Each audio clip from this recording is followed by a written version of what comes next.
Good day, duelists! This is a video about Duel Masters, unsurprisingly, but also about its spiritual successor, Kaijudo. So for those of you watching who don't know, the Duel Masters TCG is still massively popular in Japan, but it died out in the West all the way back in 2006. Half a decade later, Wizards of the Coast, the parent company, tried to resurrect the game under a different name, Kaijudo. It was more or less the same game with almost the same ruleset, and the card pool was initially very similar with minor differences, but later on evolved into its own thing with a design philosophy that focused more on big boss monsters and creature combat. For just one example, small staple creatures in Duel Masters such as Bronzer's Tribe or Aquahalcus were made significantly weaker by increasing their cost and or reducing their power. But when looking at boss monsters, in DM we got Billion Degree Dragon, but in Kaijudo we have King Tritonus that has the same cost and power, but in addition also draws you 5 cards?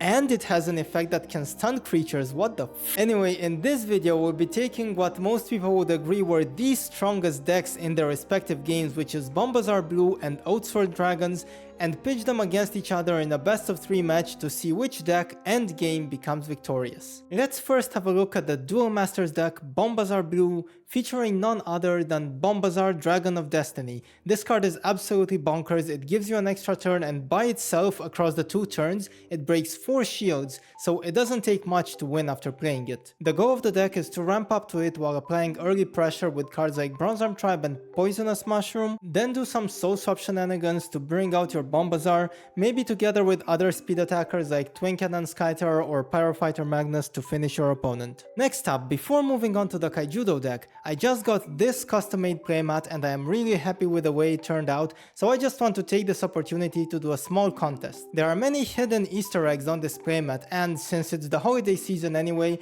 I will be giving away 1 Duel Master booster pack together with a promo card to the first person who can name all Duel Masters cards present on this playmat. You can find a more detailed picture on my Instagram, link below in case it's not visible enough on video, and you can write to me on Discord at Mr. Bazat. I will write a pinned comment below after the first correct answer, so if that's not there yet, the giveaway is still open. Best of luck! With that out of the way, the Kaijudo deck is Oathsworn Dragons. I'm no Kaijudo expert, so I stole this deck from Modest Duelist channel, you should definitely check it out, but it is based around these big dragons such as Andromeda the Citadel and Infernus the Awakened, and if you read these cards, it doesn't take a genius to figure out that if any of these dragons hit the board, Bombazar is just kinda fucked. The problem is they cost 9, which is a lot, but the deck does have ways to get them on the board sooner, such as the birds, which discount their mana cost by 1, but most notably Herald of Infernus, which can instantly cheat out any dragon if it wins a battle. The secret spice of this deck is Oathsworn Call. You're never casting this from hand,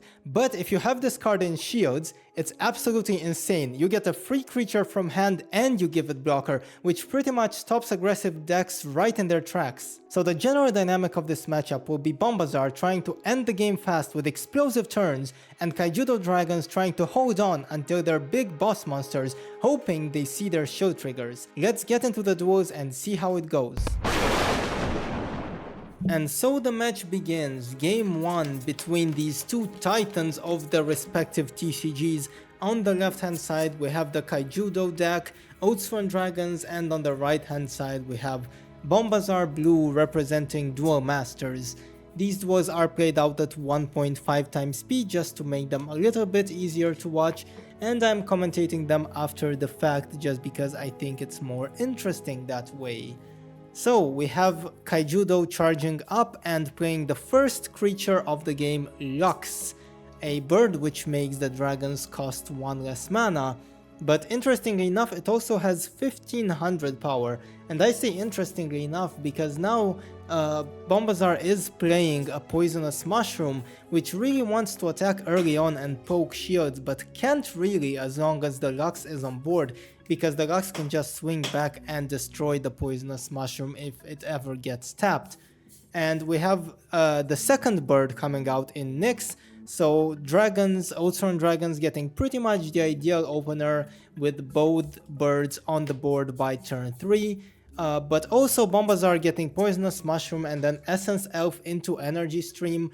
The reason why Essence Elf is in this deck instead of Gonta, in case some people were wondering, is precisely because you can draw very easily with Energy Stream which Bombazar really wants to do since it really needs those cards to set up their combos.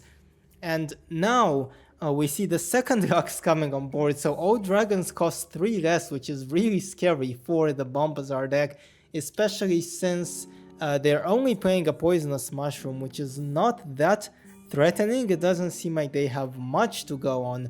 And now on 4 we have Piercing Judgment coming out, which essentially can get rid of 2 creatures from the Duel Master side, and the Duel Master's deck is really not looking too great here with just a Poisonous Mushroom on board facing 3 birds. It does seem like the Kaijudo deck doesn't really have dragons in hand, but as soon as they draw them it might be dangerous. Bronze Arm Tribe coming out though, and a Soul Swap, swapping out Bronze Arm Tribe for an Aqua Hulk, so Bombazar deck really desperate for card draw. It seems like they haven't really drawn a great hand here. And Keeper of Laws coming out, which is again not a card that the Kaijudo deck wants to see either, but I guess it is better than nothing. And it does seem like we are tapping a whole bunch of mana, so I think we'll see Bombazar, the big boy himself, coming out, and so the game will probably end either this turn or the next one way or the other. Somebody is winning this game. But we have Oathsworn Call from Kaijudo, the best shield trigger they have, and now they get to play a creature from hand for free. Of course it has to be level 6 or lower, and they play a Lyra, which can tap something and keep it tapped for the next turn as well, which is very relevant. And in addition, the creature summoned this way also gets blocker, and now with a 6000 power blocker the Bombazar can't attack. It's really not looking good for the Duel Masters deck. And yeah, I'm not really sure what they can do. There is a Twin Cannon Skytower coming out, but of course it will attack, but it will probably get blocked by the Lyra, which now has blocker thanks to Oathsworn Call. Lyra doesn't even get destroyed because the Lux can sacrifice itself to get rid of it, and there's only 2 attackers, 2 shields. There's no way Duel Masters wins this turn. And there's an Oathsworn Call anyway in the last shield, so it's GG due to Bombazar's effect. On to the second game. The Duel Masters deck tried to push for a win with Bombazar, but of course if you don't win at the end of that turn you just lose, which is what happened there. But of course with 2 Oathsworn Calls in shields, I mean, you're not beating that, right? It's just way above average. Like playing Oathsworn Dragons, you're happy if you have 1 Oathsworn Call in shields, but they had 2, which of course stopped Bombazar right in its tracks. Let's see if something else happens on game 2 though. Charging up mana and again starting out with a Poisonous Mushroom, which is probably ideal for the Bombazar deck. And Kaijudo is going to charge a mana and pass, so they unfortunately have nothing. Lux is not present in this game. And Essence Elf again, is it an energy stream? And it is an energy stream. Once again, the Mushroom into Elf into energy stream is just such a crazy start for the Bombazar deck. I mean, of course, last game it didn't quite work out, but it was close. It was only stopped by the Oathsworn Calls. And no turn 3 play either from the Kaijudo deck, and this is starting to look dangerous because the Duel Masters deck just keeps poking for shields and no shield triggers this time. Kaijudo could actually just straight up lose next turn because they don't have any creatures. And now it seems like the first creature coming out, but it just nix. It discounts dragons, but it doesn't do much by itself. And yeah, I'm not sure how Kaijudo deck can come back into this, but of course Unicorn Fish coming out, and the last shield is not a trigger and it's just game, just like that. And finally, game 3. This is how it will all be decided. I will just say that so far none of the actual dragons from the Kaijudo deck, or none of the big dragons, have come out. We have seen a Lyra, which is a very strong card, but it's not like a big boss monster, so let's see if that changes this game. And yeah, of course nothing much will be happening in the first turn, but the Bombazar in mana, and usually when Bombazar starts out in mana, you know shit's about to go down because it will probably get soul swapped later. That's kind of how this goes. no turn 2 play from the Kaijudo deck, and it seems like no turn 2 play from the Duel Masters deck either, so both sides just kind of taking it slower this time around. No turn 3 play either, and that's a bit bad, but let's see how the game progresses from here. We do have a turn 3 play from the Duel Masters deck. It is an Aqua Halkus, which lets Bombazar draw more cards. And now, I hope for the sake of the Kaijudo deck that they have a play, but they do not. Is this going to be a repeat of last game? That's kind of the problem with the Dragon deck, that it can be a bit inconsistent. If you don't get your early drops, you can just spend your first few turns just doing absolutely nothing. Bombazar Tribe ramping up mana, and Halka starts going in for shields, but oh no! A first shield! Oathsworn code, that's just ridiculously lucky from the Kaijudo deck. General Finbar coming out, which can bounce the Bronze Arm Tribe and then destroy Aqua Halkus as well. This was basically like a better Aqua Surfer from Duel Masters, right? And Bottle of Wishes as well. Bottle of Wishes is just such a crazy card. It essentially allows you to play the top card of your deck for free. And if that top card is one of the big boss dragons, it's just over. But it's not. It's a Cyberlord Coral, but that's still pretty good. That allows Kaijudo to set up another potential shield trigger for that big Bombazar turn whenever that comes out. And actually the Bombazar deck is now kind of in trouble.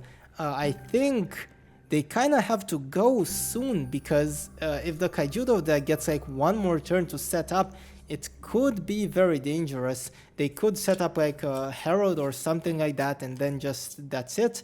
But Bronze Arm Tribe is coming out, and I see 3 mana being tapped. It is a Soul Swap, so we're going for it. Here comes Bombazar, and again the game will be over next turn, no matter what. Either won or lost by Bombazar's effect.